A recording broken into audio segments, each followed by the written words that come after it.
Good morning positive and active mothers. तर आता नवीन topic बघणार आहोत, आहार आणि विहार. म्हणजे काय खावे काय खाऊ नये आणि काय करावे काय करू नये. त्यात सगळ्यात पहिला भाग आपण आहाराचा बघूया. आहाराच्या बाबतीत मी 4 नियम तुम्हाला सांगणार आहे. सर्वात पहिलं म्हणजे रोज ताजं गरम आणि घरचं जेवण करायचं आहे. ही जनरल गोष्ट आहे, ही तुम्हाला माहिती आहे, पण ही तुम्हाला प्रेग्नन्सीत 100% फॉलो करायची आहे. दुसरा नियम म्हणजे भूक लागल्यावरच खा आणि तडस लागेपर्यंत जेवू नका. भूक लागल्यावरच खा म्हणजे भूक जर नसेल तर बळजबरीने खाऊ नका. जर बळजबरीने खाल्लेलं असेल ना तर डायजेशन प्रॉपर होत नाही आणि डायजेशन प्रॉपर झालं नाही तर अपचनाचा त्रास होतो, गॅसेस होणं, पोट दुखणं, कॉन्स्टिपेशन किंवा लूज मोशन या पद्धतीचा त्रास होऊ शकतो. दुसरं म्हणजे तडस लागेपर्यंत खायचं नाही. म्हणजे काय, तर एखाद्या दिवशी घरामध्ये तुमचा आवडीचा पदार्थ बनवलेला असतो, पाणीपुरी म्हणा, पावभाजी म्हणा, छोलेपुरी, जे काही असेल ते. त्या दिवशी तुम्ही पोट भरलेलं असतं, पण इच्छा असते अजून खायचंय, माझा आवडीचा पदार्थ आहे म्हणून. अजून खाता खाता आणि अगदी इथपर्यंत येईपर्यंत आपण खातो आणि मग त्याच्यानंतर पोटात दुखायला लागतं, इनडायजेशन होतं, नीट पचत नाही, पोट दुखणं, कॉन्स्टिपेशन, हे सगळे आता जे सांगितले तेच सगळे त्रास होतात. मग त्यामुळे आपल्याला प्रेग्नन्सीमध्ये भूक लागेल तेव्हा खायचं आणि तडस लागेपर्यंत जेवायचं नाही. हा झाला दुसरा नियम. तिसरा नियम, तुम्ही जर उपवास करत असाल तर प्रेग्नन्सीमध्ये शक्यतो उपवास करू नका. त्याचं कारण असं आहे की प्रेग्नन्सीमध्ये तुम्ही जर उपवास केलेले असतील तर उपवासाच्या वेळेस आपण पोटामध्ये आपल्या काही नसतं किंवा नसतं म्हणण्यापेक्षा आपण कमी खातो आणि त्यामुळे उपवासाच्या दिवशी आपल्याला पाहिजे तेवढं शुगर ही मिळत नाही. काही वेळेस सांगते मी, जर तसं प्रेग्नन्सीमध्ये झालेलं असेल, शुगर कमी मिळाली तर बाळापर्यंत शुगर कमी पोहोचणार आहे आणि बाळाची जी ब्रेन डेव्हलपमेंट आहे त्याच्यासाठी शुगर ही खूप जरुरी आहे, ग्लुकोज खूप जरुरी आहे. त्यामुळे बाळाची ब्रेन डेव्हलपमेंट प्रॉपर व्हावी त्यासाठी प्रेग्नन्सीमध्ये शक्यतो आपण उपवास टाळायचा आहे. त्यानंतर चौथा नियम आहे, रात्रीचे जेवण आणि झोप ह्याच्यामध्ये किमान 2 तासाचं अंतर पाहिजे. असं का बरं, तर हे डायजेशनच्या दृष्टीने खूप महत्वाचं आहे. कारण की आपण जेवल्या थोड्या वेळात लगेच झोपलो ना तर आपण जे काही खातो ना त्याचं सगळं रूपांतर हे चरबीमध्ये होतं आणि ते आपल्याला नाही करायचं आहे. आपण जे काही खातो त्याच्यातनं पोषक भागापासून आपल्या शरीराचं आणि आपल्या बाळाचं पोषण व्हायला पाहिजे. त्यामुळे जेवण आणि झोप ह्याच्यामध्ये किमान 2 तासाचं अंतर पाहिजे. हे पहिले 4 नियम बघितले की ताजं गरम आणि घरचं जेवण करा, भूक लागेल तेव्हा खा, तडस लागेपर्यंत खाऊ नका. तिसरा नियम उपवास करायचे नाही आणि चौथा रात्रीचं जेवण आणि झोप ह्याच्यामध्ये किमान 2 तासाचं अंतर. हे दिवसासाठी पण लागू, दुपारी झोपायचं असेल ना तर जेवण झाल्यानंतर 1.5-2 तासानंतर झोपलं पाहिजे. हे झाले 4 नियम. हे तुम्ही प्रेग्नन्सीमध्ये पूर्णपणे पाळायचे आहे. खाण्याचा कुठलाही पदार्थ असो तो खाताना हे नियम पाळूनच तो खाल्ला पाहिजे. आणि खाताना आपण एखादा पदार्थ घेतला की तो खूप जास्ती खातो, म्हणजे गोड आवडत असेल तर खूप जास्ती प्रमाणात गोड खाणं वगैरे असं करतो आपण. तर आपल्याला तसं करायचं नाही. कुठलाही एक पदार्थ खूप अति प्रमाणात नाही घ्यायचा आहे आपल्याला. समतोल आहार ठेवायचा आहे. एखाद्या पदार्थाची सवय असेल तर किंवा प्रेग्नन्सीमध्ये हे खायला सांगितलं आहे म्हणून ते अतिरेक करायचं, अगदी रोजच खायचं, अरे आज खायचं राहून गेलं मग उद्या डबल खाणं, असले प्रकार आपल्याला करायचे नाही. खाण्यामध्ये समतोल आहार ठेवायचा आहे. अगदी एकच पदार्थाला पकडून बसू नका, व्हरायटी तुम्ही ठेवली पाहिजे त्याच्यामध्ये. त्यानंतर आवर्जून खायचे पदार्थ कुठले आहेत प्रेग्नन्सीमध्ये, तर सगळ्यात पहिलं म्हणजे गाईचं दूध, तूप आणि लोणी. हे तुम्ही प्रेग्नन्सी प्लॅन करताय तेव्हा पण, प्रेग्नन्सीमध्ये पण आणि डिलेव्हरी झाल्यानंतर पण गाईचं दूध, तूप आणि लोणी हे खूप जरुरी आहे. त्यानंतर दूध घेत असाल तुम्ही तर दुधासोबत तुम्ही शतावरी कल्प घेतलात तर खूप चांगला. कारण की शतावरी कल्पामुळे तुमच्या ब्रेस्टची डेव्हलपमेंट प्रॉपर होणार आहे, तुमची शरीराची डेव्हलपमेंट प्रॉपर होणार आहे, गर्भाशयाला पण ते उपयुक्त आहे आणि डिलिव्हरी झाल्यानंतर दूध प्रॉपर येण्यासाठी पण ते तुम्हाला मदत करणार आहे.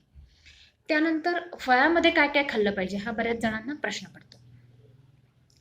तर फळं घेताना रोज ऋतूनुसार, सीझननुसार जे कुठलं फळ अवेलेबल असेल, एक फळ तरी रोज खाल्लं गेलं पाहिजे.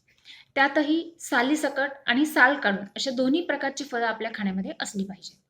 सालीसकट म्हणजे सफरचंद आहे, द्राक्ष आहे, त्याचं साल काढून आपण शक्यतो खात नाही. आणि साल काढून म्हणजे डाळिंब आहे किंवा केळं आहे, हे साल काढून. असे सगळ्या प्रकारची फळं आपल्या खाण्यामध्ये असली पाहिजे. त्यानंतर कुठलं फळ खायचं नाही हे पण लक्षात घ्या. जे फळं उष्ण किंवा गरम असतात ती फळं खायची नाही आहेत प्रेग्नन्सी. त्याचं उदाहरण म्हणजे अननस आहे किंवा पपई आहे, फणस आहे, ऊस आहे. हे सगळे उष्ण किंवा गरम आहेत. त्यामुळे शक्यतो अव्हॉइड करायचे आहेत. आणि आंबा, आंबा पण गरम असतो.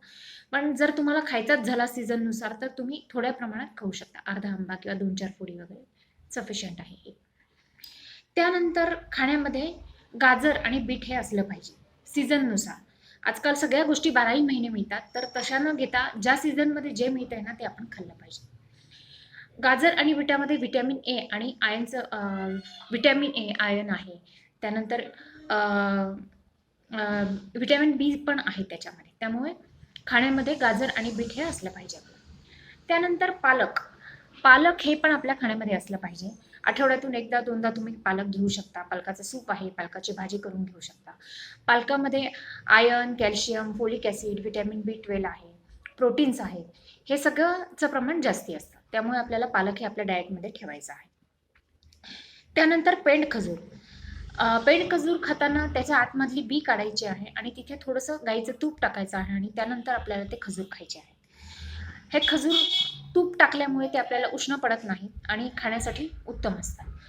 तर हे पेंड खजूर खाल्ल्याने काय होतं, आपल्या जॉईंटमधली इलॅस्टिसिटी ही वाढते आणि ल्युब्रिकेशन वाढतं त्याच्यामुळे. त्यामुळे काही लेडीजना प्रेग्नन्सीमध्ये सांधेदुखीचा त्रास होतो. तर पेंड खजूर तुमच्या खाण्यामध्ये असेल तर तो त्रास आपण होऊच नाही त्यासाठी प्रयत्न करू शकतो. आणि त्यासोबत योगासनं वगैरे बाकीचे पण प्रकार आपल्याला करावे लागतात. त्यानंतर ड्रायफ्रुट्स. आता हा खूप मोठा प्रश्न आहे की प्रेग्नन्सीमध्ये बरेच जण म्हणतात हेल्दी व्हायचं आहे बाळासाठी, तुमच्यासाठी ड्रायफ्रुट्स खाल्ले पाहिजे. मग ड्रायफ्रुट्स खाताना सगळे ड्रायफ्रुट्स खायचे का, कुठले खायचे कुठले नाही खायचे हे पण खूप जरुरी आहे. तर त्यामध्ये रेग्युलर खाण्यामध्ये तुम्ही काय घेऊ शकता, तर काळ्या मनुका आहे, किसमिस आहे, अंजीर आहे, खारीक आहे, खोबरं आहे. हे तुम्ही रेग्युलर ड्रायफ्रुट्समध्ये रेग्युलर खाण्यामध्ये घेऊ शकता. आठवड्यातून 2दा-3दा किंवा जास्तीत जास्त 4 वेळेस. काय खाऊ शकतो आपण, तर बदाम आहे, खजूर आहे. खजूर मी आत्ता म्हटलं तसं तूप टाकून घेऊ शकतो. आणि अक्रोड. आणि क्वचित घेण्यामध्ये जर्दाळू, काजू, पिस्ता आणि बेदाणे हे क्वचित कधीतरी खाल्ले तर चालते. त्यानंतर केसर आहे. केसर ही शक्यतो 6व्या महिन्यामध्ये आपण घेतली पाहिजे. त्याच्यामुळे बाळाचा रंग हा गोरा होण्यासाठी मदत होते. तर इतर वेळीही तुम्ही केसर घेऊ शकता, पण त्याचं प्रमाण थोडंसं कमी असलं पाहिजे. त्यानंतर प्रेग्नन्सीमध्ये बऱ्याचदा सुरुवातीच्या महिन्यांमध्ये मळमळ उलटीचा त्रास होतो. त्यामुळे तोंडाला चव नसते किंवा काही खायची इच्छा नसते. मग त्यावेळेस तुमच्या खाण्यामध्ये वेगवेगळे ऑप्शन्स असले पाहिजेत. म्हणजे काय, तर जर तुम्ही खीर घेत असाल तर खिरीमध्ये पण फक्त शेवयांची खीर असं नाही, तर तुम्ही रव्याची खीर खाऊ शकता, तांदळाची खीर आहे, शेवयाची खीर आहे, दलियाची आहे. त्यानंतर साळीच्या लाह्यांची खीर बनवू शकतो आपण, गव्हाची आहे, दुधी भोपळ्याची खीर आहे, नाचणी सत्व आहे. या सगळ्या विविध प्रकार तुम्ही जितके मल्टिपल चॉईस तुमच्या समोर ठेवाल ना तितकं तुम्हाला खाण्यामध्ये पण इंटरेस्ट वाटेल. त्यानंतर शिरा खायचा असेल तर आपण शक्यतो रव्याचा शिरा खातो. मग त्याऐवजी तुम्हाला ऑप्शनमध्ये गव्हाच्या पिठाचा शिरा आहे किंवा शिंगाड्याचं पीठ आहे त्याचा वापर करू शकता शिऱ्यामध्ये. मुगाच्या डाळीचं पीठ आहे ते वापरू शकता. शिऱ्यामध्ये पण भरपूर व्हरायटी आपण करू शकतो. डोसे आहेत. तर आपण डोसे करताना शक्यतो उडीद तांदळाचे वगैरे असे करतो. पण त्यामध्ये तुम्ही चेंज म्हणून फक्त रव्याचे किंवा फक्त तांदळाचे, गव्याचे पण चिला म्हणतात, तर तो पण एक आपण वेगळा प्रकार ट्राय करू शकतो. किंवा मक्याचं पीठ असतं ते वापरू शकतो. किंवा हे सगळं मिक्स करून परमिटेशन कॉम्बिनेशननी तुम्ही वेगवेगळे डोसे बनवू शकता. त्यानंतर सरबत आहे. लिक्विड घ्यायची कधी इच्छा झाली किंवा असं काहीतरी चेंज म्हणून संध्याकाळी 4-5 वाजता सरबत घ्यायचं असेल तर तुम्ही साळीच्या लाह्यांचं सरबत करू शकता. म्हणजे साळीच्या लाह्या एक मूठभर लाह्या घ्यायच्या आणि त्या भिजत ठेवायच्या 1 तासभर आणि नंतर ते घुसवून त्याच्यामध्ये मीठ, साखर किंवा तुम्हाला जे टेस्टला घालायचं ते टाकू शकता. ते सरबत पण खूप हेल्दी असतं. त्यानंतर आवळा आहे, कोकम आहे, डाळिंबा आहे किंवा वाळा आहे. हे सगळे थंड किंवा शीत पदार्थ आहेत. त्यामुळे हे सरबत म्हणून तुम्ही ह्याचं सरबत बनवून तुम्ही घेऊ शकता. आणि साळीच्या लाह्यांचा मी वारंवार उल्लेख करते, कारण साळीच्या लाह्या पचायला हलक्या असतात आणि खूप पौष्टिक असतात. त्यामुळे त्या सलाईनसारखंही काम करतात. म्हणजे तुम्हाला विकनेस आला असेल तरी तुम्ही सलाईनच्या ऐवजी साळीच्या लाह्यांचं सरबत आहे किंवा त्या नुसत्या लाह्या आहेत त्याही तुम्ही घेऊ शकता. त्यानंतर खाण्यामध्ये तेल किती असलं पाहिजे, तेलाचं प्रमाण पण आपण निश्चित केलं पाहिजे. खूप जास्ती प्रमाणात तेल पण चांगलं नसतं. हे रेग्युलर ह्याच्यासाठी पण सांगते मी आणि प्रेग्नन्सीसाठी पण, की एका व्यक्तीला एका महिन्यासाठी अर्धा ते 1 लिटर तेल सफिशियंट होतं. त्या दृष्टीने तुमच्या घरामध्ये किती जण आहेत आणि किती तेल लागेल ते कॅल्क्युलेशन करून तुम्ही त्या पद्धतीने वापरू शकता. तुम्हाला मळमळ आणि उलटीचा त्रास होत असेल, आता आपल्या ग्रुपमध्ये काही जणांना होतो तो त्रास, तर त्यावेळेस काय करायचं आहे, आपण गोळ्या तर घेतोच आहोत, पण त्याच्यासोबत अजून काय करू शकतो, तर रात्री झोपताना ब्रश करून झोपायचं आणि एखाद्या वाटी किंवा डब्यामध्ये कोरडे पदार्थ, मी सांगणार आहे आता कुठले ते कोरडे पदार्थ ठेवायचे, ते रात्री झोपताना आपल्या उशाच्या बाजूला किंवा पलंगाच्या बाजूला ठेवायचं. आणि सकाळी उठल्यानंतर गादीवरनं उठायच्या आधीच झोपल्याच तोंड न धुता ते जे कोरडे पदार्थ तुम्ही रात्री ठेवलेले आहेत ते तोंड न धुता तसेच 2-4 घास खायचे आहेत आणि त्याच्यानंतर मग उठायचं आहे. आता असं का बरं? तर आपण रात्री 8 किंवा 9 वाजता जेवतो आणि त्याच्यानंतर मग ते पोटात जे काही अन्न गेलेलं आहे त्याचं डायजेशन होऊन 3-4 तासात आपलं स्टमक हे एम्प्टी होतं आणि मग सकाळी उठल्यानंतर तुम्ही ब्रश करून नाश्ता पाणी करायला 8-9 वाजता. त्यामुळे इतका वेळ ते स्टमक एम्प्टीच असतं आणि एम्प्टी स्टमकमध्ये काही अन्न नसल्यामुळे तिथले जे सिक्रेशन्स असतात किंवा गॅस्ट्रिक ज्युसेस असतात त्याला डायजेशनला जर काही मिळालं नाही, तर जेव्हा तुम्ही सकाळी उठता तेव्हा ते ॲसिड्सचं सिक्रेशन्सचं प्रमाण हे वाढलेलं असतं. ते काही मिळालं नाही त्याला डायजेशन करायला, तर ते बाहेर यायला बघतं आणि तेव्हा तुम्हाला मळमळ, उलटी हा त्रास होतो. मग त्यामुळे आपण झोपेतून सकाळी उठल्या आडवं असतो तेव्हाच उठून बसायच्या आधीच हे कोरडे पदार्थ 3-4 घास जरी खाल्लेले असतील तर त्या ॲसिडला, त्या ज्यूसला काम करायला काहीतरी पदार्थ मिळतो, त्यामुळे ते बाहेर येत नाही आणि मग मळमळ उलटीचा त्रास होत नाही. मग आता कोरड्या पदार्थांमध्ये आपण काय घेतलं पाहिजे, तर साळीच्या लाह्या आहे, खारीक आहे, भाकरी आहे, फुटाणे आहे किंवा बिस्किटं जर घ्यायची झालीच तर क्वचित कधीतरी नाचणी, सोयाबीनची किंवा मग गव्हाची बिस्किटं आपण घेऊ शकतो. लाडू आहेत, लाडू पण आपण खाऊ शकतो.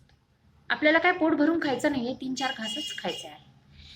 त्यानंतर प्रेग्नन्सीमध्ये बऱ्याचदा नारळाचं किंवा शहाळ्याचं पाणी आपण पितो.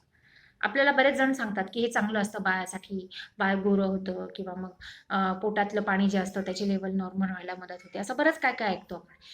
त्यामुळे काही लेडीज खूप अतिशयोक्ती करतात, अगदी रोज नारळाचं पाणी पितात, तेही चांगलं नाही. तर नारळाचं पाणी घेताना आठवड्यातून 2दा किंवा 3दा तुम्ही घेऊ शकता, रोज शक्यतो घेऊ नका. रोज घेतल्यामुळे मग होणाऱ्या बाळामध्ये सर्दी होण्याचं प्रमाण हे वाढू शकतं. हे झालं काय काय खायला पाहिजे. आता कुठल्या गोष्टी प्रेग्नन्सीमध्ये खायच्या नाहीत किंवा कमी खायच्या किंवा क्वचित खायच्या. सगळ्यात पहिलं म्हणजे बाहेरचं खायचं नाही. हॉटेलिंग किंवा आपण जे बाहेर गाड्यांवर वगैरे खातो. आता सध्या कोरोनामुळे तर आपलं सगळं बंदच आहे. पण इतरही वेळेस शक्यतो प्रेग्नन्सीमध्ये तुम्हाला अशी काही खायची इच्छा झाली, पाणीपुरी, भेळ, पावभाजी जे काही आहे ते शक्यतो घरी बनवूनच खा. कारण की बाहेरून जे काही घरी आणता किंवा बाहेर जाऊन खाता, तर तिथे हायजीन किती पाळतात हे आपल्याला माहीत नसतं. पाणी कसं वापरतात ते माहीत नसतं आणि ते जे पदार्थ आपण बाहेरचे खातो त्याच्यात जे तेल वापरलं जातं ते बऱ्याचदा पाम तेल असतं किंवा मग वारंवार तळलेलं तेल त्याच्यात वापरलं जातं. आणि वारंवार तळलेलं तेल हे चांगलं नसतं, कारण की वारंवार तळलेलं किंवा वारंवार गरम केलेलं तेलामध्ये ट्रान्स फॅटी ॲसिड्सचं प्रमाण हे जास्ती प्रमाणात असतं आणि ट्रान्स फॅटी ॲसिड्स जास्ती असतील तर ते कोलेस्ट्रॉलचं प्रमाण वाढवतात आपल्या शरीरातलं आणि कोलेस्ट्रॉल वाढलं की मग त्याच्याशी रिलेटेड सगळे आजार त्याच्यासोबत येतात. त्यामुळे इतरही वेळेस आणि प्रेग्नन्सीतही असं वारंवार गरम केलेलं तळलेलं तेल आपण वापरायचं नाही. तर हे हॉटेलिंगमध्ये बाहेरच्या ह्याच्यात हे प्रमाण जास्ती असतं, त्यामुळेही आपण शक्यतो जी काही खायची इच्छा होईल ते तुम्ही घरी बनवूनच खाल्लेलं असेल तर जास्ती चांगलं. त्यानंतर प्रेग्नन्सीमध्ये बाजरी आणि मेथीची भाजी ही शक्यतो आपण खात नाही किंवा खूप क्वचित रेअरली कधीतरी खातो, कारण की ते उष्ण असतं. शिळे पदार्थ खायचे नाही. त्याचंही कारण आहे की आपण नवनिर्मिती करतोय, म्हणजे नवीन जीवाला जन्म देतोय आता. त्याच्यामुळे नवीन म्हणजे ताजं खाल्लं पाहिजे, शिळं शक्यतो अव्हॉइड करायचं आहे. त्यानंतर मैद्याचे पदार्थ हे क्वचित खायचे आहेत, कारण की त्याच्यामुळे कॉन्स्टिपेशन होतं.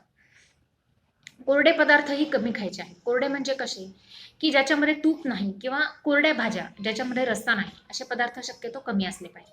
बाकी मी उलटी मळमळसाठी जे कोरडे सांगितले ते सकाळच्या वेळेस चालतात.